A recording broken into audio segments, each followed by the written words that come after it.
kembali di kesempatan pada pagi hari ini. Saya menyapa teman-teman sekalian. Mudah-mudahan kita semua yang masih diberikan berkehidupan hingga bulan Zulhijjah tahun 1444 Hijrah atau Miladiah, masih Allah berikan kesempatan, kesehatan, masih diberikan kenikmatan iman, kenikmatan Islam dan ihsan tentunya, dan juga kesempurnaan nikmat rohani dan jasmani yang dengan kenikmatan itu semua bisa kita pergunakan dalam rangka ketaatan kepada Allah Subhanahu wa taala. Teman-teman sekalian, izin mendoakan dan menyapa dimanapun berada teman-teman beriman, saudara-saudariku.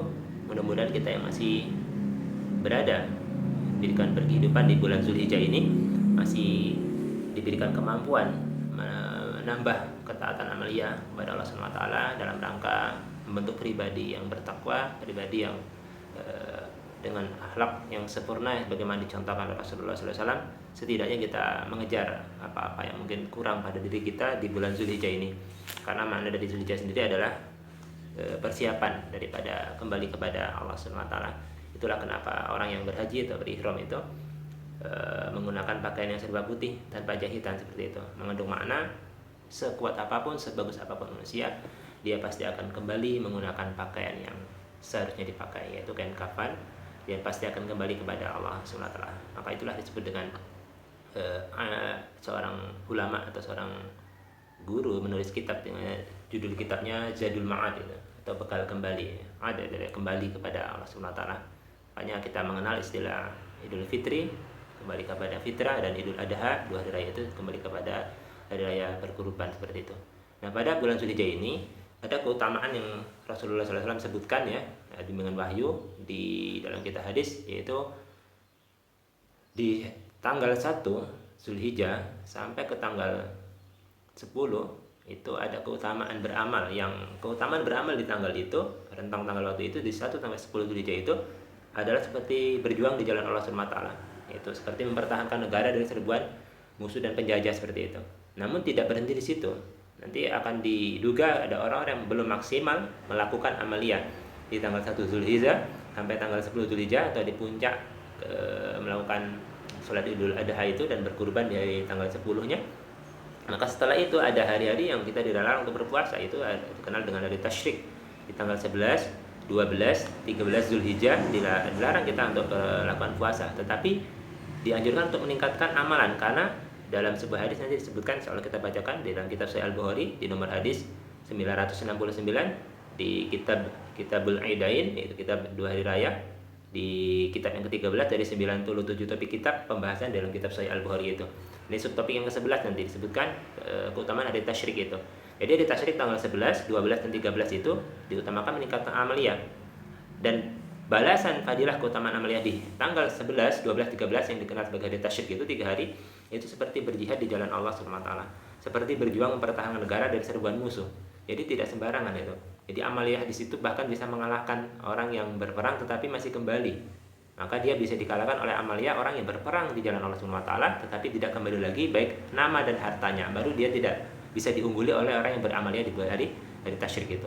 Maka selagi masih ada kesempatan di bulan haram ini, bulan hurum, ya kan, hurum jamak daripada haram itu sendiri, dari mulai kemarin Zulqa'dah, ya kan, Zulhijjah, nanti Al-Muharram, nanti ada Rajab Mudar yang mendekati Ramadan. Tapi yang 3 bulan ini, Zulqa'dah, Zulhijjah dan bulan Al-Muharram ini berturut-turut seperti itu. Maka kita gunakan sebaik-baiknya kesempatan ini. Allah masih memberikan kita berkehidupan di bulan Zulhijjah, tandanya Allah masih memberikan kesempatan bagi kita untuk merenungi dan coba evaluasi diri. Mungkin ada beberapa kesalahan, ya kan, setidaknya kita bisa mengoreksi diri pribadi sampai kepada bagian yang terdalam. Biasanya ketika sedang ramalan puasa itu lebih mudah untuk mengenali kesalahan sendiri dan meminta ampun kepada Allah Subhanahu wa taala. Orang yang puasanya benar itu biasanya dilunakkan hatinya untuk memaafkan dan untuk memberikan atau kemampuan untuk meminta maaf seperti itu. Langsung saja teman-teman sekalian, ini di kitab Sahih Al-Bukhari, dan kitabnya kalau teman-teman punya kitab yang sama di halaman 154, dan tadi di subtopik topik atau kitab yang ke-13, Kitabul Aidain, kitab 2 hari raya, di subtopik yang ke-11 bagian kanan sebelah atas, Babu Fadlil Amali fi Ayyamish Tasyrik. Itu bab yang menjelaskan tentang keutamaan beramal di hari tasyrik. Ya, jadi jangan ditinggalkan tanggal 11, 12 dan 13. Jadi bulan ini tidak ada puasa Ayyamul Bid. Karena udah diganti dari tanggal 1 Zulhijjah sampai tanggal 9 puasa. Puncaknya kan dari puasa Arafah itu kan. Ada saudara kita yang sedang menunaikan ibadah haji wukuf ya di Arafah, maka kita disunahkan untuk berpuasa. Nanti pada masalahnya kita bahas tentang keutamaan puasa Arafah insyaallah. Langsung saja teman-teman sekalian. A'udzubillahi samil alim minasyaitonir rajim. Bismillahirrahmanirrahim. Wa qala Ibnu Abbas, perkataan Ibnu Abbas yaitu tentang firman Allah Subhanahu wa taala di surah Al-Baqarah ayat ke-203. Ini di halaman 32 jika tidak keliru gitu ya. Itu a'udzubillahi minasyaitonir rajim wadhkurullaha fi ayyamin ma'dudat gitu kan. Pada hari yang terbilang itu maka dianjurkan untuk mengingat Allah Subhanahu wa taala berzikir sebanyak-banyaknya pada hari yang dimaklumi itu, seperti itu. Nomor hadis 969 A'udzubillahi samil alim minasyaitonir rajim. Bismillah.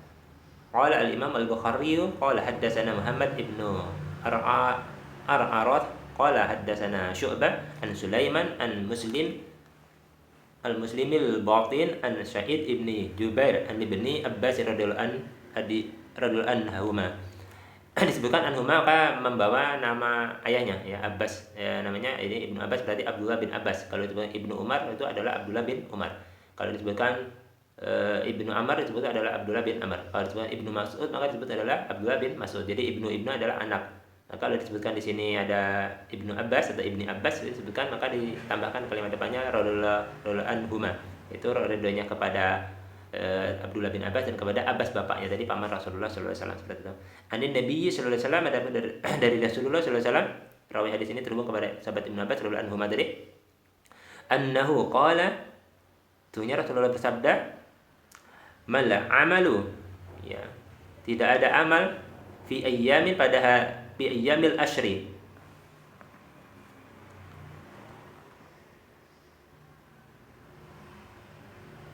tidak ada amal yang lebih utama di hari ini afdhala minal amali fi hazi.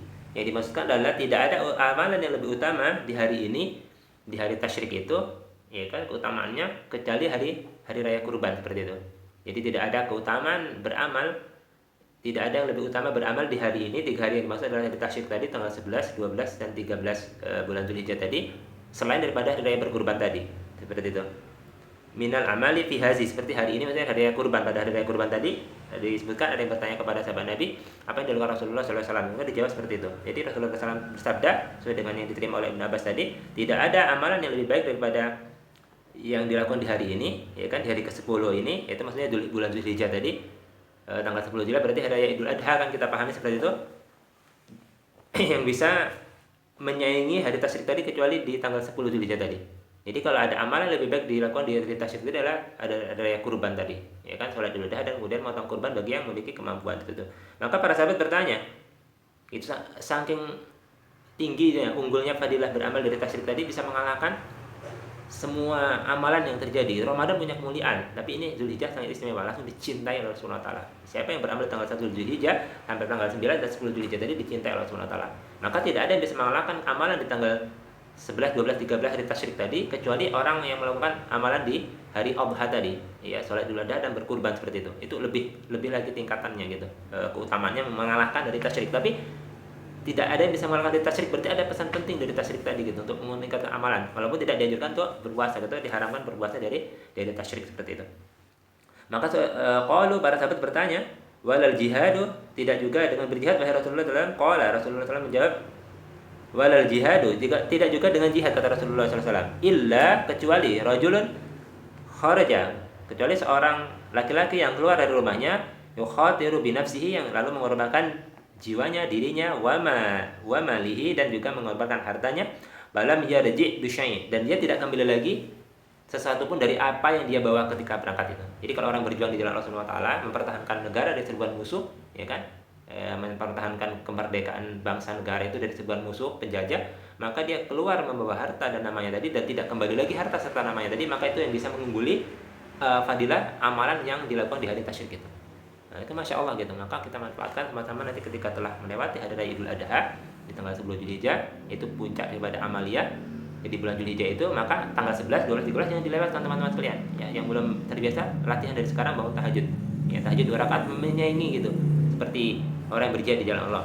Tapi orang yang berjihad di jalan Allah tidak bisa dikalahkan ketika dia tidak kembali lagi harta dan namanya yang dia berangkat dengan itu. Gitu. pengorbanan dengan harta, dengan jiwanya tadi. Tidak kembali lagi kedua-duanya tadi, maka dia bisa mengalahkan orang yang beramal di bulan Dzulhijjah di hari tasyrik tadi. Itu saja teman-teman sekalian bisa saya sampaikan pada kesempatan kali ini. Mudah-mudahan memberikan pencerahan dan kemanfaatan, terutama bagi diri saya pribadi. Mudah-mudahan dengan melihat tayangan ini dan juga saya menyampaikan bisa meningkatkan ketakwaan kita kepada Allah Subhanahu wa taala. Akhir daripada semua amalan ibadah adalah takwa kepada Allah Subhanahu wa taala. Haji, takwa. Fa inna khairaz zadi taqwa. Itu sungguhnya sebaik-baik pakaian adalah takwa. Itu ibadah haji. La'allakum tattaqun, di ujungnya perintah puasa, takwa juga ya. Karena semua amalia dari sholat, puasa, haji, apapun itu bentuknya amalia, pasti tujuan akhirnya adalah takwa. Sebagai bagian takwa, maka puncak daripada takwaan itu adalah kita menjadi pribadi yang lebih baik, lebih berakhlak lagi, dan lebih tentunya dekat kepada Allah SWT, kepada Rasulnya, kepada sunnah Rasulullah SAW, dan lebih mendekatkan diri lagi kepada sesuatu yang akan pasti kita temui, itu persiapan yang lebih pastikan kita temui, itu kematian. Kita pasti akan tidak bisa menghindar lagi. Kita seperti ibarat berjalan dan memegang nomor antrian yang pasti suatu saat nama kita masing-masing akan dipanggil oleh Allah SWT dengan sesuatu yang tidak bisa ditunda lagi.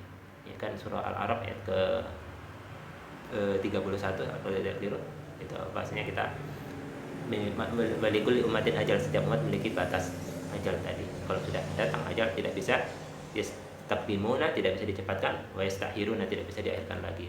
Maka persiapkanlah dari sekarang, karena inti daripada bulan haji ini, pesan dari makna bulan haji itu sendiri adalah persiapan menuju untuk kembali kepada Allah Subhanahu wa taala.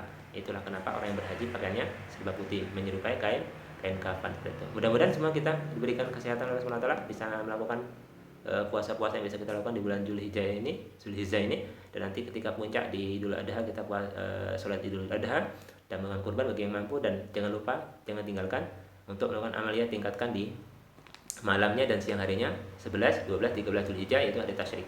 Keutamanya tadi sudah kami sebutkan dari awal, teman-teman bisa menyimak kembali. Jika ada kekurangan saya mohon dimaafkan, jika ada kebenaran maka itu berasal dari Allah dan Rasulnya. Assalamualaikum warahmatullahi wabarakatuh.